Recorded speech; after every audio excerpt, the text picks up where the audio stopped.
पियो पियो हिमला केड़ा वञो कम ते ता वञो कम ते त सुबुह जो वञबो आहे हाणे त शाम थियण वारी आहे असांजी सेकंड शिफ्ट आहे अदन टोनी मोटी आयो आहे ऐं उन बयान ॾिनो आहे भाई सूतली के समझाए मुखे दाबा थो दी टोनी पंहिंजे बयान में चयो आहे त कूड़ थो ॻाल्हाए टोनी भले मूंखां साख वठ मां कंहिंखे डंडो न आयो आहे हला ॻाल्हि डंडे जी न आहे पिस्टल जी आहे टोनी चवे थो त साहब असांखे देर पई थिए सिज लही वियो त असांजो धंधो असे हिकिड़ो सवाल कादन खां पुछंदुसि सहाफ़ी आहीं छा जो सवाल मथां साहब सवाल था पुछो सुभाणे असांजे घर अचिजांइ गॾिजी चांहि पीअंदासीं मुंहिंजी भेण सोढी बि ईंदी आहे बि तुंहिंजे जोड़ जी बा सची पची अल्लाह हा 7:30 ख़ैर थींदई सुभाणे मां पंहिंजी भेण समेत तुंहिंजो इंतज़ार कंदसि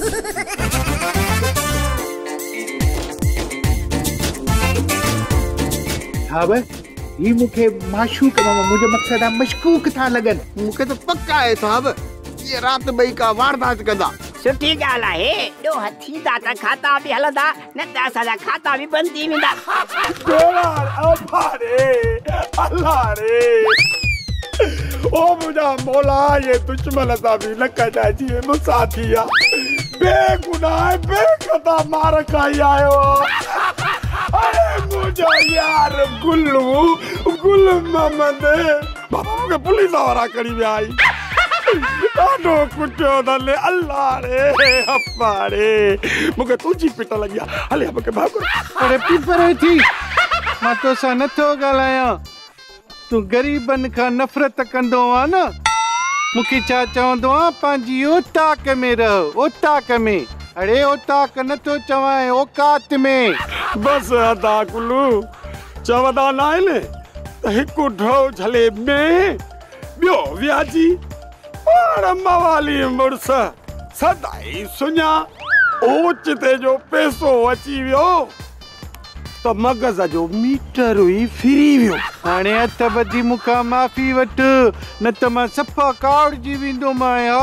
तूं जीअं चवते मां उहो ई कंदुसि तोखां हथ ॿधी माफ़ी बि वठंदुसि पहिरियों रसी त ॾिसां न ॻोल्हियां रसी छाजे लाइ थो ॻोल्हीं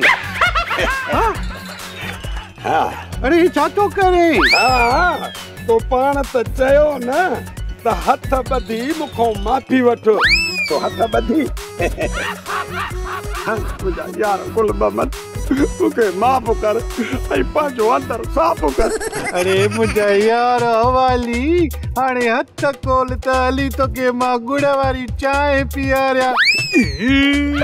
चांहि पीआर त तकर में तो हथ खोलिया हलो हली चांहि पीआर हाणे बाकुर त पाए न